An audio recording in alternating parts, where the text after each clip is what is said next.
The vet didn't speak when she stepped into the exam room. No need. The air had already said everything. The blinds were drawn, a warm line of sunlight slanting across the tile. The clock above the sink ticked louder than it had any right to, and on the padded table lay a golden retriever, ribs showing beneath his fur, eyes filmy but watchful. His name was Boone, and his tail just barely moved when he saw the man beside him. Jerry's hand rested on Boone's shoulder, more to anchor himself than to comfort the dog. The man looked older than 70, though he wasn't. Months of appointments, test results, and those long, slow walks where Boone had to stop and rest every few steps, they had aged Gary from the inside. His voice, once sharp as frost in winter, had gone quiet these last weeks, the kind of quiet that comes after hope has already folded its coat and left the room. Boone lifted his head, only an inch, but with purpose. He pressed his snout into Jerry's chest, not just a lean, not a nuzzle, it was a hug, or as close to one as a dying dog could give. And that was when the vet, Dr. Esme Lang, long practiced in the rituals of endings, did something she hadn't done in 20 years of work. She hesitated. It was only a flicker at first, a single beat of pause between the needle prepared and the soft words she usually offered whenever you're ready, but the words didn't come. Instead, Esme looked closer, something in the dog's posture, not defiance, not panic. It was purpose. As if Boone had been waiting for this moment to communicate something important, and now that it had passed between him and his owner, he was at peace.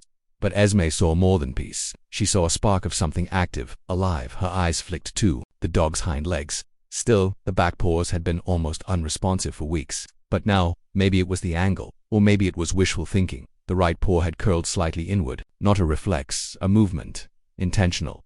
Gary hadn't noticed. He was whispering something into Boone's fur, something that broke on the edges of breath. Esme didn't want to interrupt, but her hand hovered. Not near the syringe, near Boone's. Flanked at the skin was warm, too warm. Esme frowned. Fever wasn't part of the known condition. Boone had been diagnosed with degenerative myelopathy, untreatable, slow, cruel, but not inflammatory, not febrile. Something didn't fit. She leaned in now, steadying herself against a tremor that had nothing to do with fear and everything to do with instinct. She had put down hundreds of animals. She had held hands through tears, guided children out of rooms, seen owners cry harder for their pets than they ever had for family. But this was different. She checked his gums, pale but not gray, eyes dilated but responsive, heartbeat irregular but not fading. She pressed gently against the abdomen, and Boone flinched. It was barely a twitch, but it was there. "Gary," she said finally, and the man looked up as if surfacing from underwater. "I don't think we should do this," she said. Gary blinked. "It's time," he said. "He's ready. I know he's ready." "I know," Esme replied. "But something's wrong. Or maybe something's right." They both looked at Boone. The dog met Esme's eyes, not like an animal hoping for food or affection, like something more ancient, something in between silence and language. She had seen it once before, years ago, in a wolf rescued from a fire, staring from behind a cage after surviving what no one thought it could. Boone held her gaze. "I want to run a test," she said quietly. "One more. Will you let me?" Gary didn't speak, just nodded. Not hopeful, not convinced, just open. And in that moment, the quiet in the room deepened. The kind of quiet that comes before a secret stirs. Outside, wind brushed the late spring branches against the window, casting slow-moving shadows across the floor. The blinds rattled faintly. The vet reached for her stethoscope, but her fingers hesitated again. She had a feeling, a strong one, and it wasn't one she could explain. Not yet. Boone didn't move, but his paw curled inward once more. A shape, subtle and strange, began forming beneath the surface of certainty, as if what they had believed that this was the end might have missed something quietly alive beneath the grief, something waiting. And then the power flickered, just once, a blink of light. The fluorescent hum paused, then returned. Esme and Gary locked eyes, both instinctively glancing toward the machine that had been monitoring Boone's vitals. For a second, it stuttered.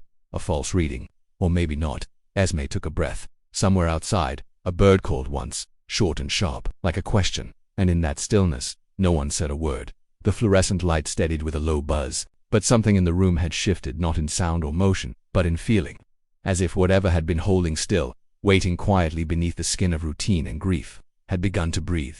Esme didn't look at the monitor again. She knew what she'd seen, a hesitation in the line, a dip where there shouldn't have been one. False readings were common, machines glitched, but that wasn't it. It was the timing. That flicker of power, Boone's slight movement, the odd warmth to his belly. None of it added up, but it meant something. Not scientifically. Not yet. But intuitively. "I'll need a scan," she murmured, mostly to herself. Gary stood now, hands in his jacket pockets, staring down at the dog who'd been his last link to something softer. There had been a wife, long ago, a daughter once, estranged by distance and pride. But Boone had filled a space in him without trying. That was the thing about animals. They didn't aim to fix you. They just stayed until they couldn't. You think what? Gary asked, voice hoarse, that he's going to come back from this. Esme didn't answer right away. She watched Boone's chest rise and fall. Shallow, uneven, but steady. The rhythm of something not quite finished. I think we might be wrong about what this is, she said. She tapped a quick note into her tablet and turned toward the back room. Come with me, she said. Gary hesitated. For a moment he looked like he might refuse, not out of anger but exhaustion. But then he reached down, slipped his arms under Boone, the way he must have done 100 times before, and lifted. With a grunt, the dog didn't resist, just rested his head against Jerry's shoulder, that same blind trust that animals give when they've chosen someone. It was heavy, not just in weight but in memory. Esme held the door open, and they moved together into the hallway. The imaging room was dim, filled with the low hum of machines and the faint smell of disinfectant and dust. Outside, wind had picked up. It whispered through the eaves, brushing branches against the back wall like fingers dragging across a drumskin. The light coming through the slit window had dimmed, not full dusk, but that shadowed moment before the sun decides whether it wants to stay or go. Esme prepped the portable scanner, moving with practiced calm, but her fingers twitched. There was something she didn't want to say. Not yet, a theory half-formed. Dangerous maybe, hopeful, certainly, and she didn't trust hope, not in this room. Not after all the animals she'd lost. As the scanner passed over Boone's abdomen, a low chime sounded. Esme frowned, passed again. Then again she stepped back. There it was. A mass, not pressing against the spine like they'd assumed. Not consistent with the progression of degenerative myelopathy at all. It was smaller than it should have been to cause full limb paralysis, but oddly placed, wrapped around the base of a nerve bundle and pulsing. Esme glanced at the screen again, then to Gary, who hadn't moved from the edge of the table. It's not what we thought, she said. He didn't speak. I need to run blood work and refer him for MRI confirmation, but this might be compressive, possibly a tumor, maybe even an abscess. Gary blinked. And that means maybe it's not degenerative, she said slowly. Maybe it's treatable. The words landed in the room like stones dropped in water, not loud, but deep wide. They echoed in the stillness. Boone stirred, shifting slightly under the towel. His breathing caught, then released. His paw curled inward again, slower this time, almost tentative. Gary exhaled. Not relief, something older, closer to disbelief. Esme stepped away from the monitor and sat down, the chair creaking beneath her. She rubbed her hands together, more to ground herself than out of cold. This shouldn't have been missed, she murmured. She wasn't just talking about Boone. The air outside changed again, the kind of shift that says a storm is coming, even if the sky's still pale. The branches moved more fiercely now, and something sharp rode on the air. Not rain, not yet, but the smell of it. Esme stood. We're not putting him down today. Gary nodded once, slowly, as if absorbing not just the decision but the strange weight of reversal. He looked at Boone, and Boone looked back, and for the first time in weeks, something passed between them that wasn't grief. It wasn't joy either, just a pause in the pain. A space. Esme left to arrange for overnight fluids, but before the door closed behind her she glanced back. Boone had raised his head, only an inch, only long enough to look past Gary, toward the window where the wind danced and shadows lengthened on the wall. Then he lowered it again, eyes open. Gary whispered something, not a prayer, not quite a thanks, just breath shaped around old love. The storm outside hadn't broken yet, but it would, and when it did, everything would shift. The fluorescent light settled again, steady but humming faintly as if the room itself was holding its breath. As stood still, the stethoscope dangling from her fingers, her eyes fixed on the monitor as it resumed its quiet blinking. One of the readings pulsed just slightly higher than it had before, just one number, but it was enough to keep her from speaking. Outside, the bird that had called once did not repeat itself. The air beyond the clinic was summer heavy, and the shadows of the swaying branches crept slowly across the floor, soft and long and strangely patient. In that hush, Gary reached over and rested his palm on Boone's flank. The dog stirred beneath it, not much but enough to shift the rhythm of the room again. I don't understand, Gary said softly, not as a question, more like a prayer. He didn't mean anyone to answer. He couldn't walk this morning. He didn't even bark when I dropped the leash. Esme didn't reply. She crouched now, low enough to look Boone straight in the face. His breathing was shallow but even. There was clarity in his eyes now, more than before, as if the pain had ebbed just slightly, or maybe it had given way to something stronger than pain. She studied his pupils again, not just reactive, aware, focused. Do you remember the farmer's dog last spring? She asked, not looking up. The one who got into the poison barrel. Gary nodded. They said it was over, but you kept it here 3 days. And on the 3rd day, Esme murmured. She stood up. Boone's ear twitched at the sound of her voice. She stood now, slow and deliberate. The light above flickered once more. Outside, the wind had picked up a rustle through the hedges, a whisper brushing the siding of the building. Esme reached for the drawer behind her and pulled out a clean syringe. Not the one for ending things. This one was for blood. She didn't explain. Just moved to Boone's side with the steadiness of someone who'd learned not to trust her instincts too soon, but also not to ignore them when they came this strong. Jerry's hand tightened reflexively on Boone's fur. He didn't speak, but Esme noticed the way he didn't look away this time. Something had changed in him, to the weight in his shoulders no longer collapse. But pause. As Esme drew the sample, Boone didn't flinch. His body, for all its frailty, stayed calm. There was no panic in him, only fatigue, and something deeper, acceptance, perhaps, but not surrender. She finished quickly and labeled the vial. "I want to run this myself," she said. "I don't trust the previous labs. Too many assumptions." "About what?" Gary asked, his voice low. She paused. "About what this really is." It was the first time either of them had said it aloud, that maybe the diagnosis had been wrong, or incomplete, or simply not the whole story. Outside, the sky had shifted. Late afternoon light now ran amber across the floor. Dust floated in it like faint memories. Gary finally sat down, heavily, in the corner chair he'd refused earlier. Boone watched him. Not just with loyalty. There was something evaluative in the dog's gaze, as if measuring the weight of this room, of this moment, of Gary himself.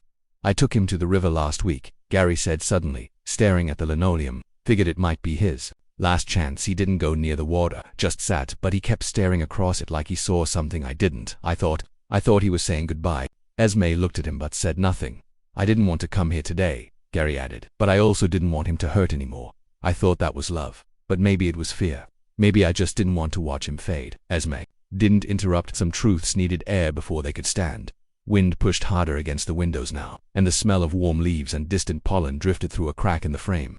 Nature, waiting just outside the sterile boundaries of the room. The blood test would take time, but Esme could already feel the shift inside her. Something told her they were not at the end of a story, but the beginning of its second half. She turned to the cabinet and began to gather supplies, things she hadn't used in months. A portable ultrasound wand, a different set of diagnostics. She moved without rush, but with quiet certainty. Behind her, Boone shifted again.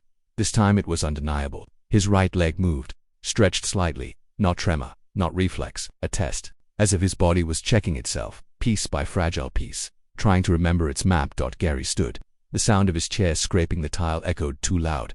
He looked down at his old dog. Boone looked back. And then from outside came the sound of gravel crunching. Tires. Not the clinic staff. They weren't due for another hour. Esme froze. Gary turned toward the window, but couldn't see past the hedge. Someone was here. The sound stopped. Then came footsteps, soft, deliberate, and just before the knock came at the back door, Boone growled, low, not hostile, but alert. The first sound he had made all day. The fluorescent light above the table had steadied, but the silence that followed its flicker was deeper than before. Something unspoken had settled between the three of them. The vet, the man, and the dog lying between life and farewell. Esme's fingers hovered just above the touchscreen of the monitor. The vital readout had glitched one strange pulse. Then it returned to normal, almost too normal. Outside, the bird that had called once had gone silent. Even the branches tapping at the window seemed to hold their breath. Gary glanced at the screen. His lips parted, about to ask something, but he didn't. Instead, he looked down at Boone, the dog still pressing one paw inward, faint and trembling, but deliberate, not reflex, not random.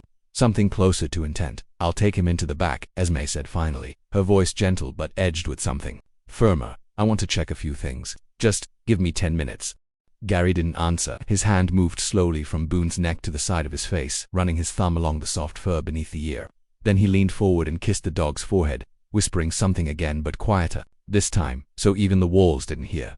Esme wheeled the table carefully down the hall, one hand steady on the brake in case Boone shifted, but he didn't move. Not until they reached the treatment room. And then just as she dimmed the lights to keep him calm, Boone exhaled sharply, his nose twitching toward something unseen. It was faint, but unmistakable. He sniffed twice. Esme froze. Boone's condition should have robbed him of that sense weeks ago, but his nose flared again. And then she noticed his ears. Subtle, responding. The vet took a step back and opened the supply drawer, not for sedatives or syringes, but for the diagnostic pad. She had used it twice that week for other cases, but now her hands moved with quiet urgency. Blood work was one thing, but this was instinct telling her the real question wasn't what Boone was dying from, but what if he wasn't dying at all? The results wouldn't be instant, but she could check for inflammation markers, hidden infections, autoimmune flare, anything that could mimic degeneration. She drew a small sample, barely a whisper of red, into the vial. While she worked, Boone let out a low sound, not pain, a sort of vocal hum like memory trying to surface. Esme glanced down. His eyes weren't cloudy now. They were tired, yes, but focused. She moved closer, setting the vial in its place. "What are you trying to tell us?" she murmured. And then, in the low silence of that dim room, she saw the twitch again, but this time not in his paw. It was his tail. It moved. A clean, unmistakable wag, not frantic, just one slow arc. Esme's breath caught. Boone was responding to voice, to scent, to presence, but then something changed. His breathing shifted, not weaker, but faster, his ribs rising in shallow bursts, a pant. No distress signal yet, but something stirred beneath his chest. Esme lowered the stethoscope again. This time the beat was irregular in a new way, not failing, but fighting. She checked the monitor again. The system flashed a different symbol. Now a transient arrhythmia and something else. Blood pressure climbing, rising, not crashing. Boone was stabilizing. That made no sense. The disease he was diagnosed with, it never reversed. It never paused. It didn't get better when death was minutes away. Unless the diagnosis was wrong, or unless something had changed. Esme's eyes narrowed. Her mind went to a case she'd read in a research note years ago, a misdiagnosed retriever, with a tick-borne disease that mimicked spinal degeneration, rare but treatable. And curable. Her hand shot to the fur behind Boone's neck. She parted the coat gently, felt along the ridge of skin. At first nothing, then a bump. Tiny, embedded, a dead tick. Not new. The body was dried, months old, but Esme knew enough. If it had been carrying neurotoxins or caused an autoimmune trigger, the symptoms could match. And no one had looked for it, not until now. Esme stepped back, cold prickling along her arms. This wasn't mercy they had almost performed. It was mistake. She didn't even feel the tears forming until one slipped onto her cheek behind her. The monitor beeped again. Rhythm normal. Oxygen rising. Boone's tail moved once more. And then a sound from the hallway, not loud, but distinct. A shuffle. A footstep. She turned, but the door remained closed. The clinic was supposed to be empty. Last appointment of the day. She was sure of that. SM moved toward the hallway slowly, drawn by something she couldn't explain, a feeling that the moment Boone hugged Gary wasn't just a goodbye, it was a warning, or a message, and someone else had been waiting to hear it. The hallway was dim, no sound now, just the low hum of distant light, and wind brushing across the window seams. Esme didn't move. Inside the treatment room, Boone let out one more breath. Long, slow, and almost peaceful, as if he'd done what he needed to do. Esme stepped slowly into the hallway, her footsteps silent on the linoleum. The clinic felt different now, not eerie, not quite, but aware, as if the walls had been listening, holding the moment in their wooden frame and drywall, waiting for the weight of truth to land softly where it needed to. She saw no one, only the trail of golden fur on the floor where Boone's gurney had passed, and further down a faint impression on the bench outside the exam room, as if someone had sat there not long ago, briefly leaving behind warmth the way a hand leaves heat on glass. She stood there a while, letting the silence shape itself, then she turned back, breathing slow. The treatment room still held Boone in the same soft light. He hadn't moved much, but something had changed. He was sleeping. Not the heavy final stillness of a dog surrendering to pain. This was different. His body had curled gently, nose tucked, against his paw, tail drawn close, and in the shallows of breath, Esme could see it. Rest. Deep earned rest.